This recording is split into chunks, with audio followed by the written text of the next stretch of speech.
Իրոք դա միանշանակ պետք է միասնական լինել, իրար կողքի կանգնել,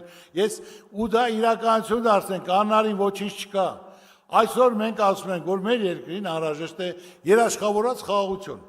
որ երաշխավորությունը ստարոգրած լինի եւ հզոր պետություններից 4-5-ը, որը երաշխավորի, որ իրանք երաշխավորում են խաղաղությունն է, որ պատերազմի դռները մեր ժողովուրդը փակի, պատերազմը մոռանա,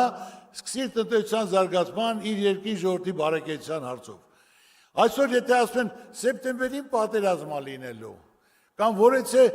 ինչ-որ պարտավորություն չկատարելու դեպքում պատերազմա լինելու։ Լավ ժողովուրդ ջան, դա համարում եք դուք խաղաղություն։ Խաղաղությունը պետք է երաշխավորած լինի, որ մարդիկ դա մոռանան։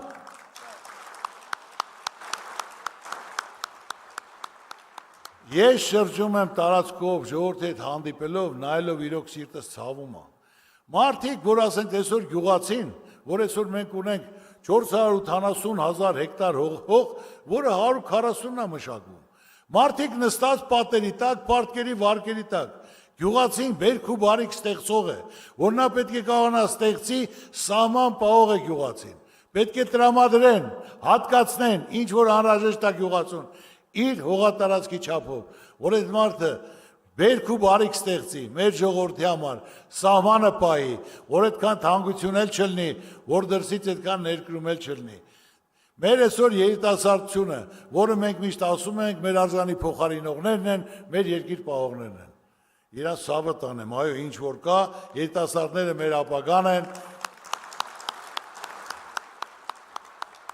Ծրագիրը կազմելուց, առաջարկ Հայաստանին ծրագիր երբ որ կազմել ենք,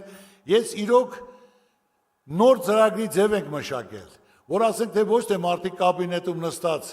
լուրջ դեմքերով ծրագիր են կազմում, այսլեն ոչ, հանդիպեք ոլորտի մարդկանց հետ, ժողովրդի հետ եւ կենտրոն հեռուստաընկերությունը օրը 10 հոգի հրավիրում է, քննարկում են տարբեր ոլորտի ներկայացուցիչներ, ծրագիրը կազմել են ժողովուրդը,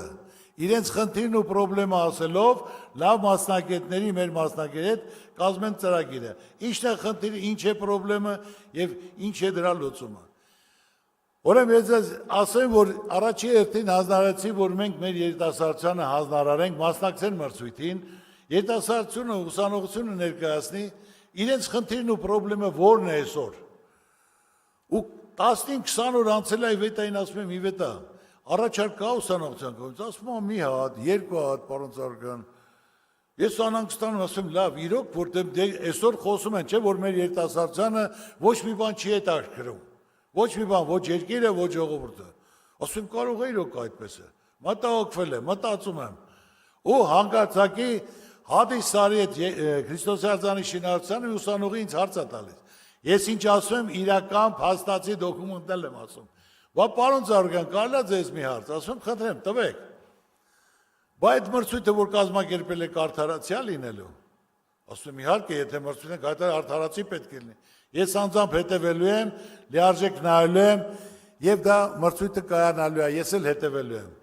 Ու մի շաբաթ հետո 4-ից 500 առաջարկ։